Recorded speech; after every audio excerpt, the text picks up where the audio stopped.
Welcome to Mediamelanie TV. Today I'm back to talk about The Summer I Turned Pretty Season 3. We are on episode 6 called Last Name, and there are only 5 left in this entire series. And I don't know about you, but I am highly curious to find out exactly where this is all going to end. Will it follow the book, which, by the way, I have not read. So all of my reviews, episode previews are just based on me as a TV viewer watching.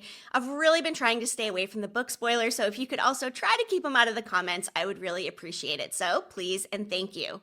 First off, let's get into the highs of this episode. There were some pretty beautiful moments here, and I think for me, the top one is really a tie between Conrad calling Laurel and getting together, encouraging her to get involved with the wedding, which is funny because when he was sending that text, I could have sworn it was going to be to Agnes. Alas, it's not.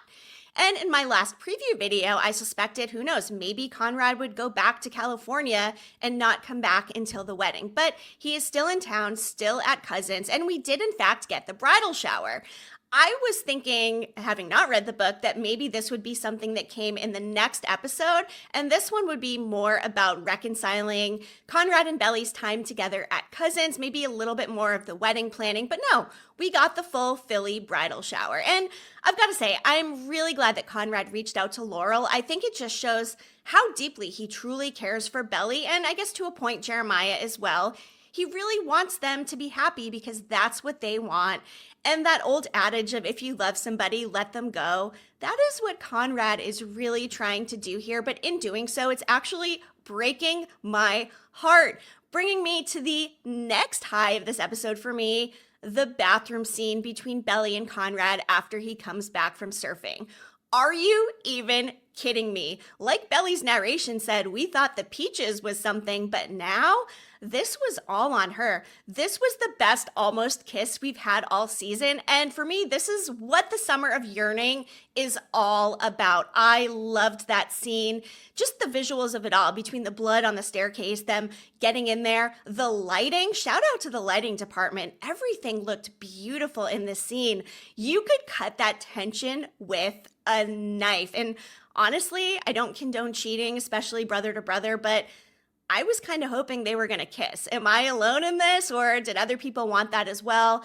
Now, of course, that would be very complicated because Belly is engaged to Conrad's brother. However, given the back and forth and the love triangle of it all, I mean, a kiss is coming at some point, right? We see in the trailer that Jer is punching Conrad, and it could be one of two things. It could be Jer's punching him because Conrad maybe found out about Cabo and is giving Jer a hard time about it, or maybe something does actually transpire between Conrad and Belly, and that's what the brothers are getting in a fight about.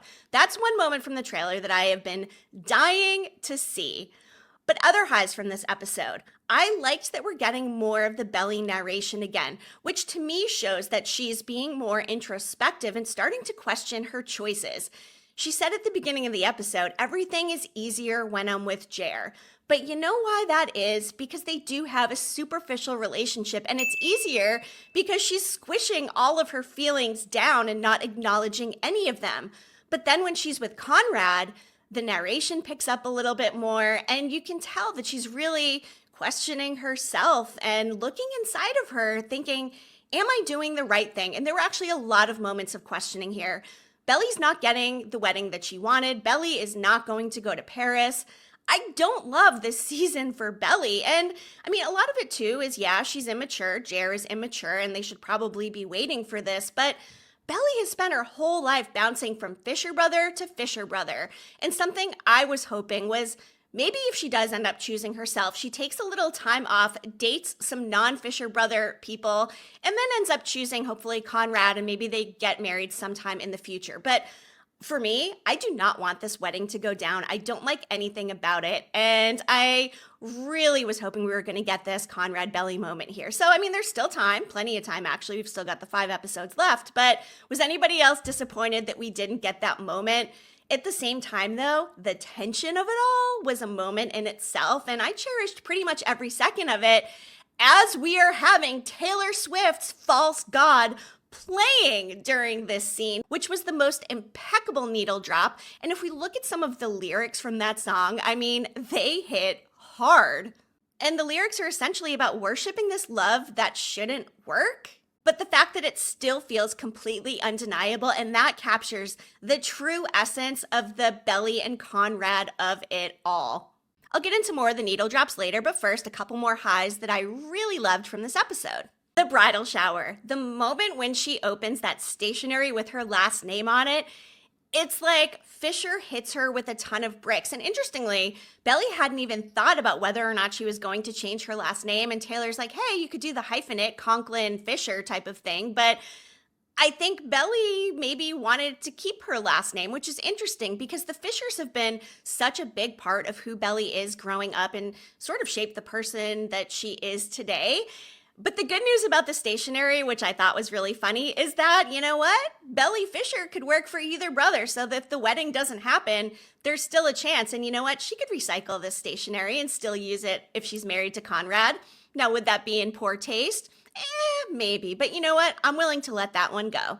Something I also loved was the fact that Belly's memories of Jeremiah and Conrad were converging. When they're doing the quiz at the bridal shower with the Rosie, the dog, Taylor asked, they asked what was Jeremiah's first pet. And then Belly launches into the story about the sweetest thing she ever saw, seeing that dog run up to Jeremiah on the beach and him crying when the owner came back. As it turns out, and Stephen confirmed, that was a Conrad memory. And the fact that it is such a fond memory and she believes it's about the Fisher brother that she's marrying really makes her start questioning everything. And the way that the narration is working around that as well, I just think is really nice. And again, I'm so glad we have more Belly narration back, which shows the maturity, the evolving, and starting to question things. And we don't get as much Belly narration when she's around Jer. And I think that is very intentional because it's a surface level relationship. She's not inquiring within herself and truly addressing her real feelings, which is obviously what she does have for Conrad. And then Laurel and Belly coming back together because of Conrad, and Conrad calling her. She goes to the bridal shower, does a complete 180. And I actually really love that for her because she gifts them the passport and the airline gift cards. And Laurel acknowledges that she knows Belly's probably not going to go to Paris, but is she okay with that? I guess at this point, because she's decided to just be involved and be there for her daughter, that she's not going to give her a hard time about not going to Paris. But I will tell you, I am here giving her a hard time for not going to Paris. I've been saying this since the beginning of the season. Never give up your dreams for a boy, especially or a girl for that matter, but especially if it's when you're still college age and giving up on these dreams that really are so much more easily achievable when you're younger. So I am just utterly still disappointed that Belly's not going to Paris. And I guess one of my hopes for how this all ends up is that maybe the wedding doesn't happen and Belly goes to Paris instead of getting married, and as I've been saying, eventually circles back to Conrad, and the wedding that we're seeing is actually sometime in the future. I will live for that if it happens. But the fact that Laurel's there in the first place is because of Conrad, the only person who has been there for Belly this entire season. At some point, everybody has been off the Belly train. I mean, we even saw Adam completely derailed from Belly staying at their house with the hair in the shower, the singing, the programming of the coffee maker. Conrad has been Team Belly the entire time, and him bringing back together Laurel and Belly just really, for me, hit home so hard.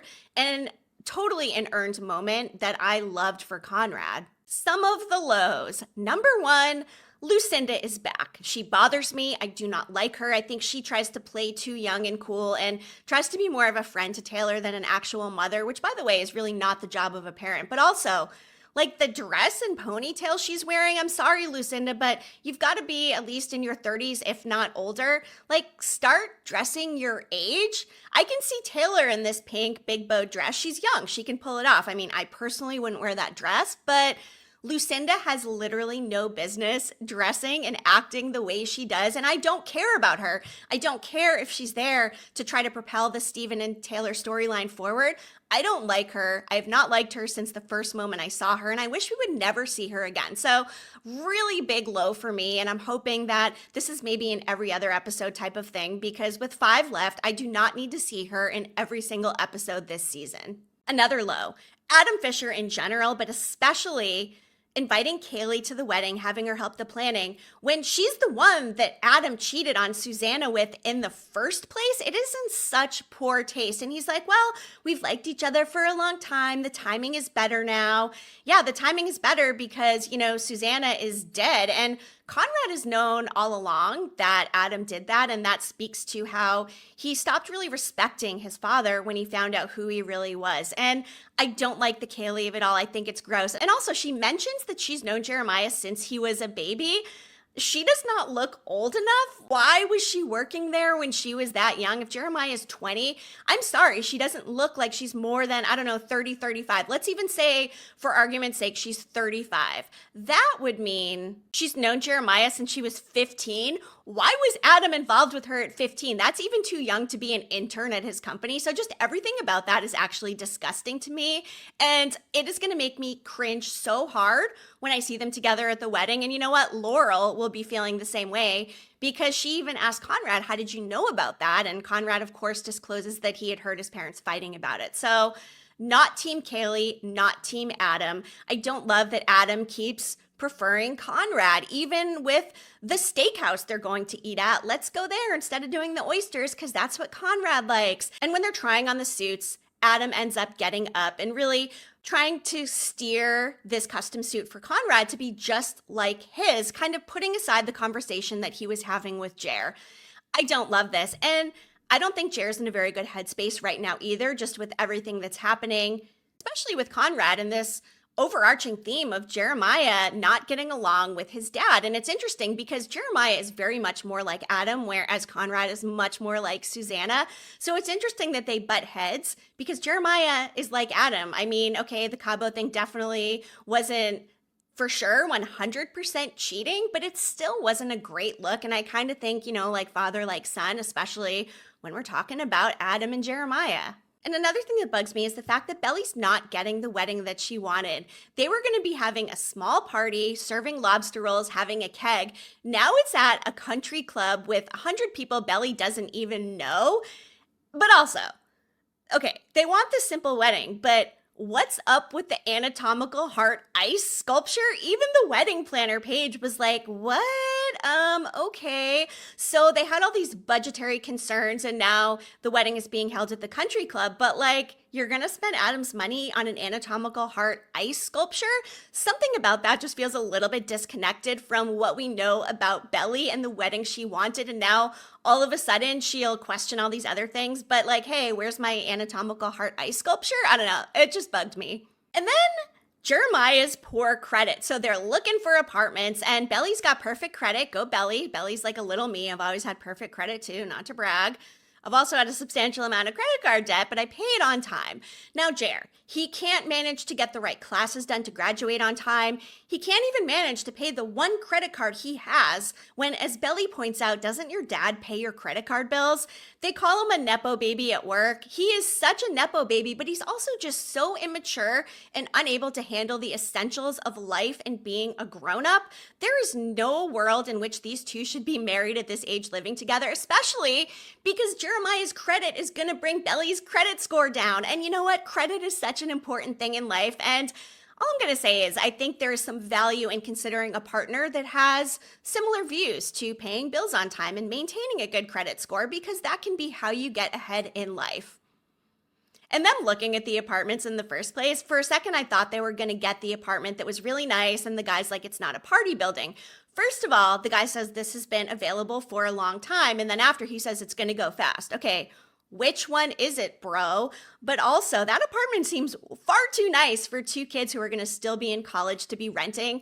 I assume Adam is going to be helping foot the bill for this. And if not, they should be living in one of these cat pee apartments. Let me tell you, my first apartment when I moved out of my house was not the best. I spent my freshman year in dorms, and then sophomore year, I ended up transferring colleges and getting an apartment. It was a third floor. The ceilings were so low and tilted, you could barely stand up in some of the rooms. But you know what? It was in my budget. It worked. It was fine. But this apartment searching brought back some nostalgia for me. And I think that's one of the reasons I like this show. I do feel a little bit old watching it, being in my mid-40s, but at the same time, the relatability and the throwbacks to the nostalgia brings me back to those times and makes me feel certain things about memories that I have. And there's a lot of relatability on some parts. I think I relate obviously more with Belly than with Jeremiah and Conrad, with just the way I was brought up. But I've just got to say, overall, that whole credit score thing really bugged me. And I liked that Belly actually kind of got a little bit worked up about it, as she should, because you know who probably has perfect credit? Conrad. And then just another moment of that whole father like son thing, how I really don't like Adam, and he's one of the bigger lows from this episode, and I mean really the season as a whole. When they're talking about the bridesmaids, Jeremiah's like, oh, Annika will be there, she's hot, and Conrad's like, yeah, but what's the use, I'm going back to California. And Jer's like, well, that's the whole point, bro. And him and Adam have this stupid laugh together.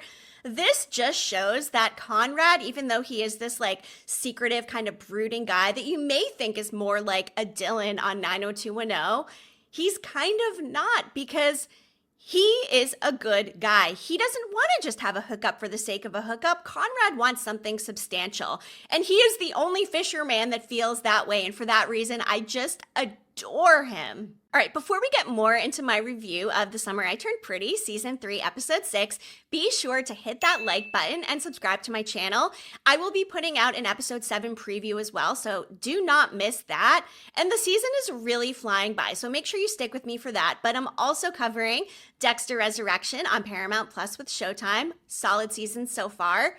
And The Institute on MGM Plus, which is going to be wrapping up soon. Mary Louise Parker stars in it. It's a Stephen King adaptation. So if you like the darker shows, or if you like Stranger Things in particular, I encourage you to check out The Institute. You can easily just add on MGM Plus to your Prime Video subscription. You're welcome. So let's talk about cousins for a minute. When Belly does end up going back, another moment I just adored from this episode was when Conrad is actually keeping track of what Belly is eating. The way Conrad is really trying to be a caretaker for Belly because he cares about her so much is so endearing. He's like, hey, I made some chicken, corn on the cob, and a cookie, and I left it in the fridge for you, so go ahead, and eat it. And earlier in the episode, Belly didn't want to eat the chicken, and she was like, I'll just have Kit Kats for dinner. But Conrad is so on top of her feelings and making sure she's taking care of herself. Conrad is so much more beyond the surface level like Jer is. How does Belly not see this? Although, honestly, I think she does based on that whole bathtub scene. But all these things are just contributing to hopefully Belly becoming self-aware enough to realize that getting married at a young age, A, is not smart, and B, she's marrying the wrong Fisher brother in the first place.